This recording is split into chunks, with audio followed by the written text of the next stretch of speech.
PWCC is a great way to sell your sports cards. If you're looking for a way to support the Cajun Cardboard YouTube channel, consider using the promo code Cajun, all caps, CAJUN, when you're selling your cards on the PWCC marketplace. Hey guys, Brian with Cajun Cardboard coming at you from the great state of Louisiana with mail day number 116. And this is the beginning of the mail days, excuse me, where you guys are going to start to see some of the cards that I bought raw in the cross-country collection. If you don't know what the cross-country collection is, go check out the playlist on my channel. Big raw collection I bought up in Connecticut, brought back for the past maybe 8 to 10 weeks. Hell, maybe more than that, actually. I have been doing nothing but kind of working through this collection, checking out the cards, inspecting the cards, sending groups of cards to PSA for grading. This mail day is the first mail day where you're going to start to see some of those cards arrive at my PWCC Vault. So the cards were shipped here. I wanted to look at them. Some of the cards, were pre-sold, and I already sold a big chunk of the cards. Some of the cards I needed to crack and resubmit either to PSA or BGS, which we'll kind of talk through in the near future. And then some of the cards were not going anywhere. They are Cajun Eternity type cards, which, as you guys know, means I send them up to Tigard, Oregon. I put them on my PWCC/Fanatics Vault, and I share them with you guys in a mail day. So that's where we are, mail day number 116. And you know how some people like to build up to a crescendo to kind of hook people and make sure they watch until the end? Not here, baby. Not on Cajun Cardboard channel. I'm going to start with the absolute banger. Let's start the slideshow with the big boy. This is the crown jewel, the big piece, the card that meant the most, the card that I paid the most for, the card that I care the most about in the cross-country collection, and it is this beautiful 1997 Team Skybox Star Rubies. This card is serial number 250. It's got that beautiful amoeba pattern in the background and sort of that ruby font, Skybox Premium stamp up at the top. This is my favorite rubies. And again, I own it, but it is my favorite aesthetically. It is my favorite rubies. It is definitely not the most valuable rubies, but here's the card right here. It is number 11 out of 50. It's a real good, clean looking copy. The corners were not perfect. The edges, as you can kind of see if you look close, look at the right edge, not perfect. Remember, PWCC, these images are so high def, they have a tendency to sort of amplify defects and flaws in the card. So if you held the card in hand, you wouldn't be able to pick up some of these, some of the whitening on the edges and the corners quite as easily as you can here, but it's magnified by like a zillion times. What I cared the most about was that the card was authentic and that the card received a numerical grade. I thought it could be a 7 or an 8. It came back an 8. I did a PSA grade reveal, so a lot of these cards you're going to have seen before in the PSA grade reveal, so I won't spend too much more time, but this unquestionably was the crown jewel of the collection, and at no point did I ever consider flipping this card or selling this card. What is ironic and interesting is that as I was receiving this card back in the mail, another PSA 8 copy actually went to auction and it sold. And so we're going to look at that in just a second. But first, I kind of wanted to show you the pop report. As is the case with a lot of serial numbered, low serial numbered cards that have tremendous meaning, where the grade could mean, a 10 or 20 or 40 or $100,000 difference. You can see this card is serial number to 50, and it's been graded just between PSA and Beckett 46 times. There is no question in my mind that probably half of those are crack and resubs, if I had to guess.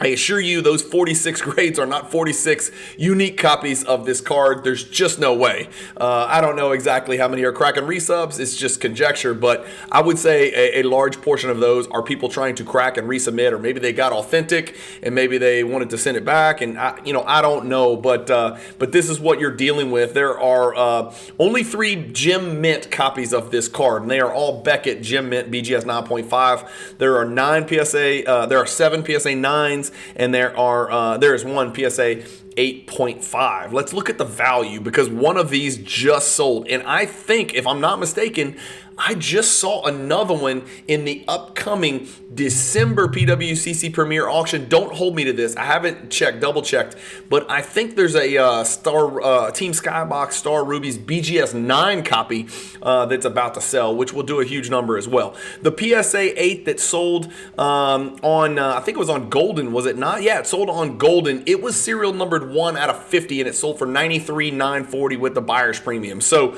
that is the only PSA 8 copy that has ever sold in the history of tracking cards publicly. So again, they just don't come to market very often.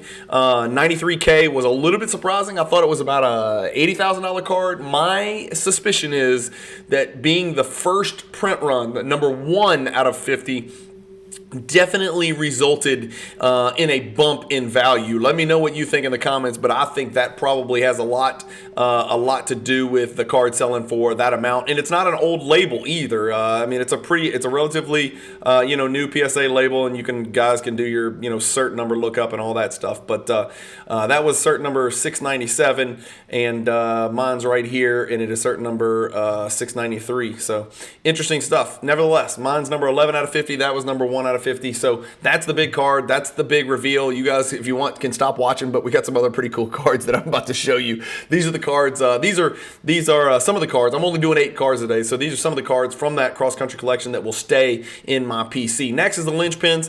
It's a PSA 8. One of Jordan's most recognizable, most interesting, intricate die cuts with those punched out Lynch Pins in the card. I actually posted on Instagram, and I was just moving too quick, and I'm too old, and I posted, I like to post a PSA 8 and a PSA 10 next to each other and share it. I actually pulled the Natural Born Thrillers, which is the exact same photo, which you can see right here. Exact same photo. I just wanted to show you. There's a Natural Born Thrillers. There is the, the Lynch Pins. Maybe it's not exactly. Let's look at his mouth. Hold on. I don't know if that's exactly the same photo or not. Let's look at his left bicep, right bicep.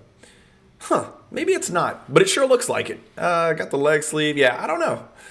He's got a number on his shorts there, number on his shorts there. I don't know. You guys let me know. I think it's the same photo, but, I haven't paid too much attention. Anyway, with this, with the Lynch Pins, let me just show you guys what I have here. So this is my pairing. I've got the 9.5 copy for my high-end MJ collection, and then I've got this PSA 8 copy, which I picked up in the cross-country collection raw. So instead of selling that card, I am going to keep that thing in my PC, and you guys know how I do it, a high and a low. Next is Exclamation Points. This is a card that I talked a little bit about on PSA Grade Reveal and on Instagram. I had to make a decision. The card comes in a sleeve. I'm not sure how familiar you guys are with this card.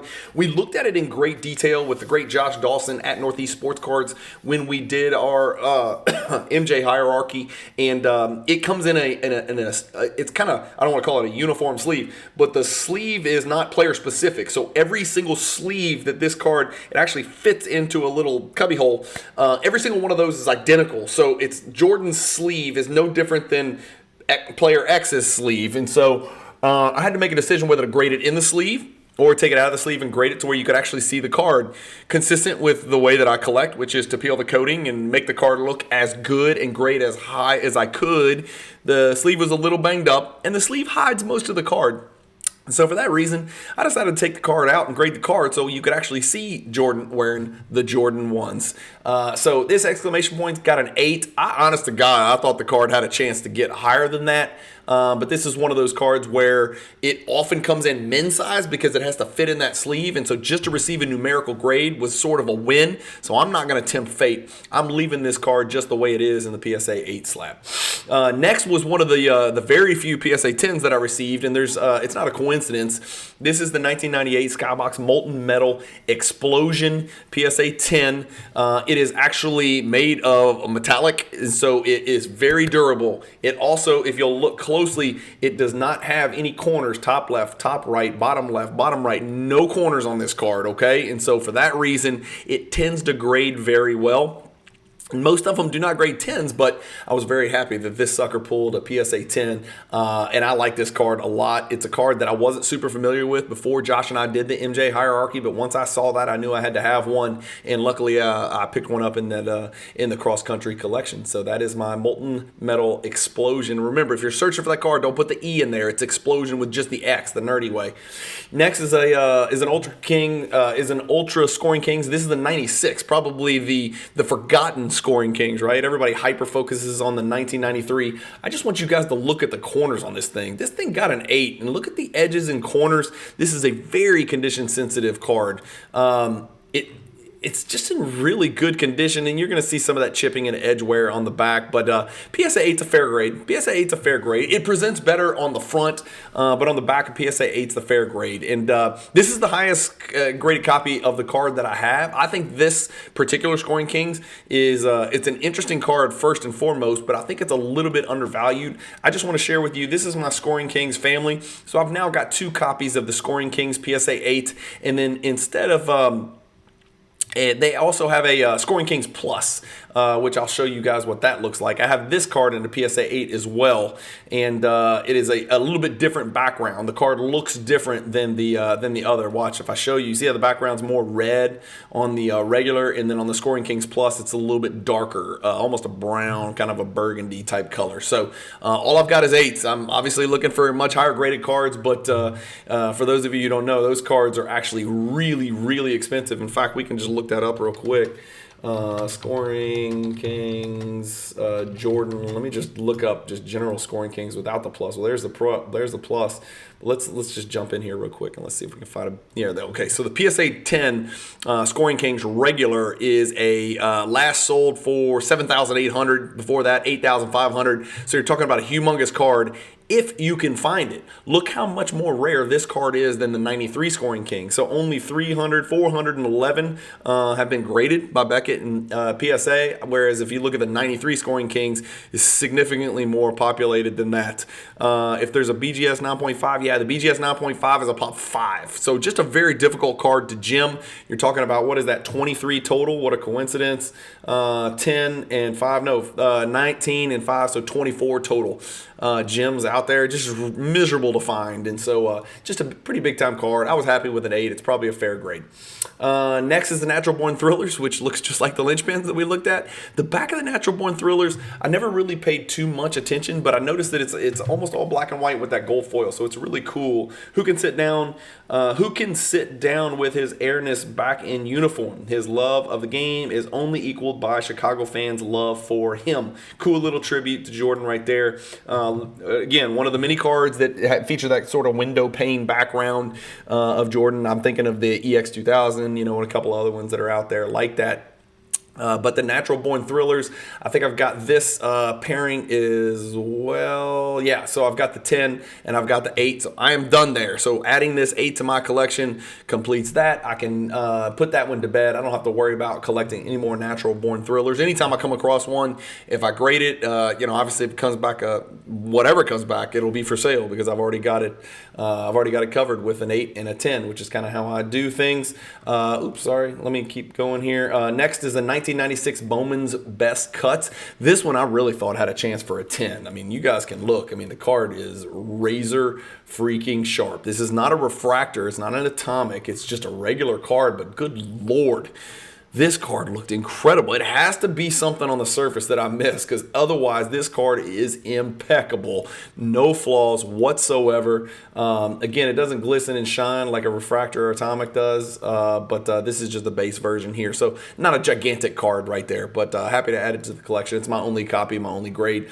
And then this is where shit gets a little weird. You guys know how I feel about 96 and 97 finest refractors. They're all weird and I can't keep track of them or what's what. This is just a little baby PSA 8 that I'm adding to the collection. It'll probably be for sale at some point. I knew it was a little bit off center, but color and clarity, as you guys can see just from zooming in, is just absolutely impeccable and fantastic. The back, you can see this centering is obviously off. Top is too thin, bottom's too fat, right is too thin, left is too fat. And so there's no hiding that one. This one I did want to show you though, because I have 3 of these, okay? So look at the first card.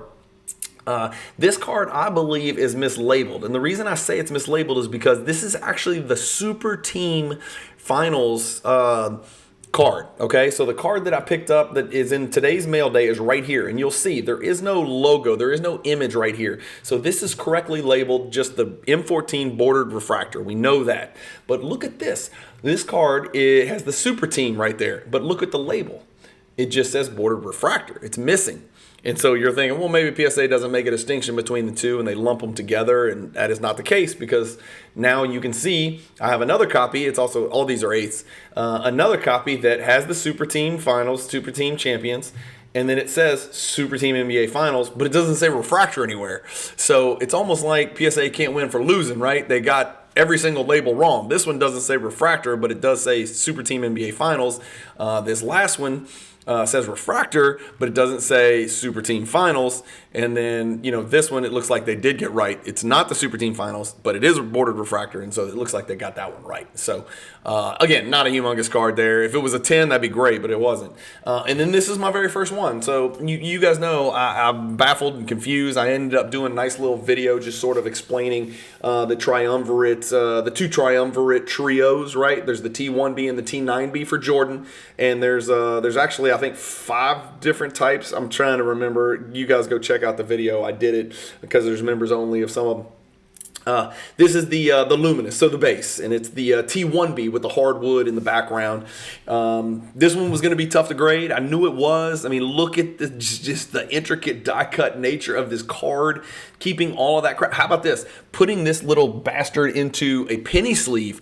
Try to go put one of these into a penny sleeve without catching one of those, wood planks that stick out on an edge. It's damn near impossible. And by the way, the one other thing that I noticed about this card is if you look very closely, look just left of MJ's waist. Can you guys see there's a little L there? There's actually die-cut gaps between some of these wood planks, which is really unique and really interesting, and I was not even aware of it. Look up here just to the right of his fingers, right of the basketball. You can see it again right there where my cursor is. There's another L right there where it's die-cut, and the wood planks don't perfectly fit together. That's not an accident. That's not an error. It's supposed to be that way. You can see them much easier on the back. There's 2 right there.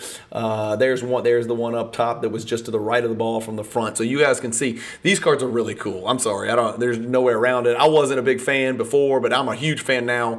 Just wait till we get to the luminescent and the illuminator, because those really are going to float your boat. But PSA 9, kissing your sister. A PSA 10 would have been great.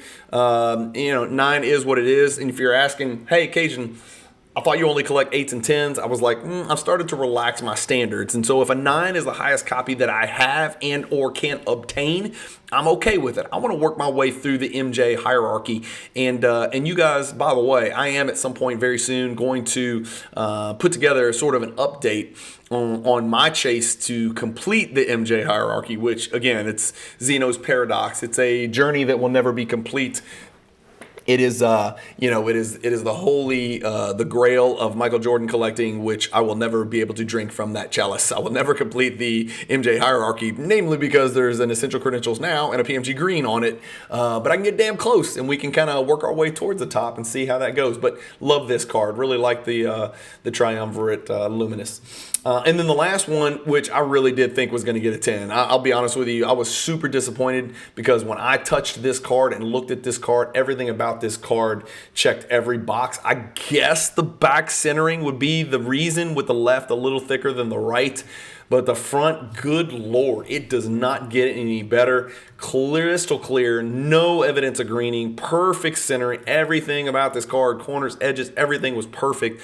I really thought I had a chance at a 10, and this is one of those cards that's kind of huge if it's a PSA 10, I think. Let's see, Topps Chrome Refractor, Jordan, 1, 2, 3. Let's look it up. Let's look at a little bit of the prices. Here's your PSA 9. Again, it's a good card. It's a great card. It's hit as high as 4,000. I mean, in the last 6 months, let's look at it. Card's probably a steady $1,800 to $2,200 card, okay? There's 168 of them out there, but look at the PSA 10, guys. Look how many PSA 10s there are. Come on, spin for me, baby. Come on, here we go. 64, and that jumps it into a whole nother world as far as value. This is again, 96 is his first Topps Chrome Refractor, and that's an absurd card. But a PSA 10 97 Refractor is a $3,705 card. So at some point, what I'll do is, especially if I could get it for, the $3,700, $3,500, I'll pick that up. I'll move this PSA 9 copy, and then it will kind of lessen the blow. You know what I mean? I can kind of work my way up. It's almost like a trade. It's almost like a, cash and trade, one of those deals, so I can get to the PSA 10, which I got to have the PSA 10. So you guys know how I am and how I do things. So that's it. Going back to the list, again, first episode episode, first mail day, 116, where you guys are going to see some of the stuff coming back for the cross-country collection.